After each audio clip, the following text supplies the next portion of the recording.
Hey there, welcome back to Total Geek Live Baltimore Presents. I'm Baltimore, and today I am bringing you the hunt for Wolverine.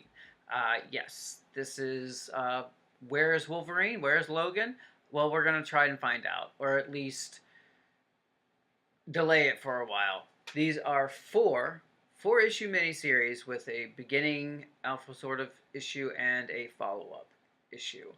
Um, this is kind of interesting because what I'll tell you what I did like about this. I liked that there were four separate stories with four kind of different facets, very distinct points of view, very interesting dynamics.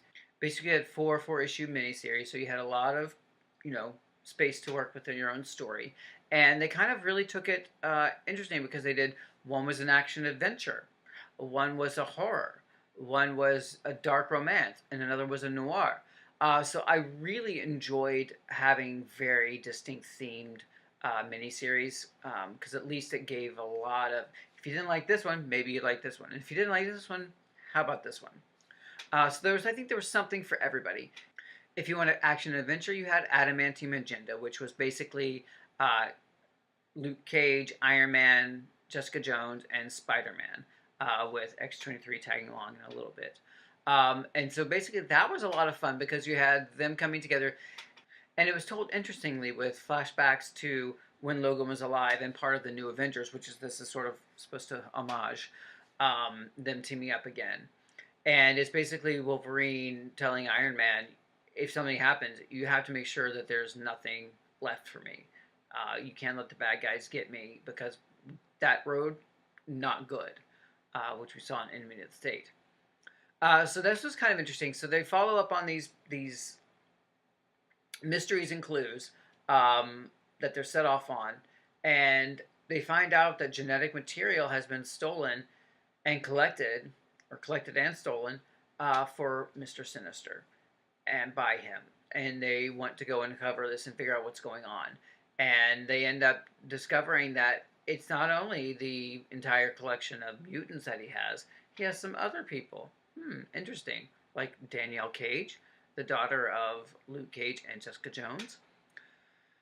So that's pretty fascinating. And basically, the whole premise of this miniseries was very big adventure. They all of them are basically get iron suits and go fight on a aircraft carrier, big boat.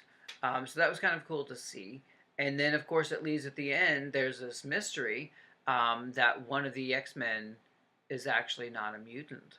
That there's a sleeper in there, which we haven't gotten any more information about. So I'm like, wow, who is this person? Who is it? Who could it be? So that's kind of cool to see that it leaves more things to follow. If you liked horror, then Claws of a Killer is for you. It's a 4 issues that takes Daken, Sabretooth, Lady Deathstrike, and trying to find out what's going on with these people who've come back to life, zombies. What's that about? And they go to this deserted town in Nevada, in the desert, and they find that these people are coming back to life. Why is that? What's the connection with Wolverine and people returning from the dead? I wonder. Going to be important, I think. And of course, Daken is killed and brought back to life, is sort of zombified. But first, you see Graydon Creed and Lord Darkwind, both of which have died and are now alive again. So Sabretooth is like, what the heck? And Lady Deathstrike, because this is her father, it's setting everything off on edge. They're like, what's going on? We have to figure this out. This is probably my least favorite of the 4. Still very fun and interesting. I just didn't think it was as compelling as the others. It sets up the mystery and kind of answers what's going on with why people are returning from the dead. So it furthers that a little bit, but I didn't care for it too much. If you wanted noir, then Weapon Lost is for you. And that's basically Daredevil, Cypher, Misty Knight, and Nur, who is an Inhuman, teaming up to discover all these random Wolverine sightings, what's going on, how they're going to find them. It is a really cool collection of characters. Daredevil and Misty Knight, yeah, I could see them teaming up and being, friendly. But Cypher being there, genius. Nur, interesting connection because you have the Inhuman and the mutants kind of like angst going on there, which is pretty cool. But they find Cypher, and he has basically been up for weeks at a time, just kind of understanding and digesting all this data, which is sort of his probably, the extension of his power. But they go to find out all these Wolverine sightings and discover what's going on, and of course they end up with some bad mob people, and there's some, mystery, dark shadows, kind of fun elements there. There are a lot of misleading moments, a lot of, did they just die? What's going on? How does this happen? So I actually really enjoyed this one. It was a lot of fun. Very different tone, and that's what I really enjoyed. There's different tones to each of them, so you had a little bit of flavor from every kind of era. So that was really cool.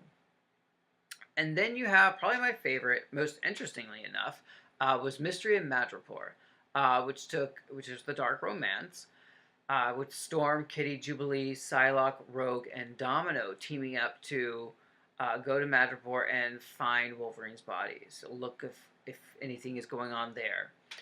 They go to Viper and Tiger to try to figure this out, and they find out that Magneto has been captured in Madripoor, which is where he was, his base of operations was at that point.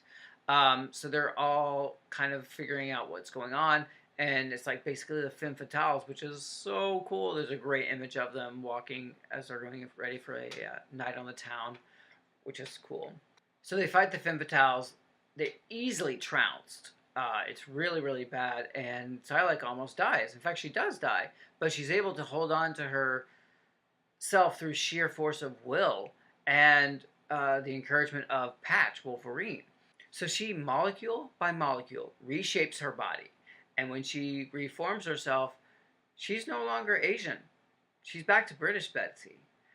So that's kind of fascinating that in her mind's eye, she still has always seen herself as Caucasian, which is kind of fascinating. And the X-Men, the Jubilee, Domino, Storm, Rogue, Kitty, they're all surprised to see her, and they're like, what? And Psylocke just does what she needs to do and defeats the bad guys, and they determine that there's nothing really there for them to do. They can't really find any more information, so they leave. And, this is a huge, huge status quo change for Psylocke. For almost 20 plus years, she has been Asian Betsy. And so now she's back to being in her original body, after many failed attempts before. So it's kind of fascinating to see her and see how that development will last and what will happen to it. Because then at the very end of this one, you see Quanon is still alive. That's the body that she had taken, and that's still alive. So how did that happen? So Quanon's definitely going to come back and be a force to reckon with Psylocke. So definitely more stories about that.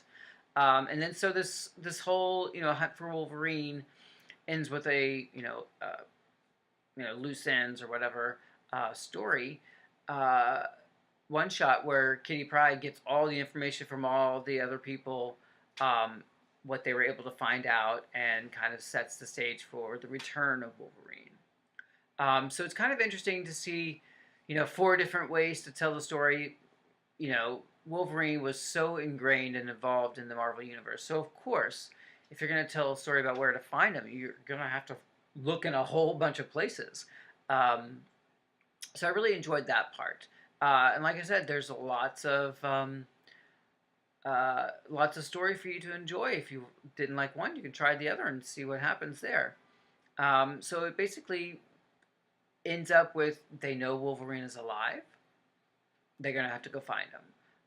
All these mysteries go back to Persephone, which is this new villain, and Soteria, which is her company, organization, home, that they're going to have to find out. But that's where I'm going to leave you. Hunt for Wolverine. Let me know which of those miniseries was your favorite, and what was your highlight? What was your best moment of this? Was it Psylocke being reborn? Was it the reveal that there's a fake mutant in the X-Men? Let me know. Sound off below in the comments. Like, subscribe, and share. And I will be back with more Marvel goodness for you. Just let me know. As always, it's all geek to us.